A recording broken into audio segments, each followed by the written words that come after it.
We continue to look into circumstances surrounding the West Coast Game Park in Bandon, which was shut down a couple weeks ago. All of its resident animals either euthanized or moved to a new location. NBC 16's Dan Kelly poured through court records, which paint a grim picture of the state of the animals and the treatment they received. 310 animals seized from the West Coast Game Park Safari on May 15th.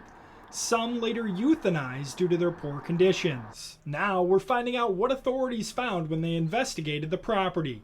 A dead tiger in a freezer with food that was being fed to the animals.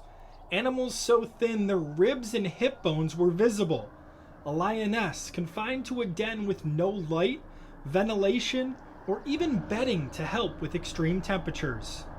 All of this information can be found in a 98-page search warrant issued May 16th to both Brian Tenney and the West Coast Game Park Safari. According to the warrant, the USDA began looking into animal welfare at the game park in April of 2024. In addition to searching the animals' habitats, the warrant sought information on surveillance cameras and digital media used by Brian Tenney, who was arrested this week on drug charges.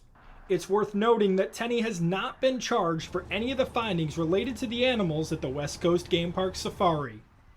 Reporting, I'm Dan Kelly.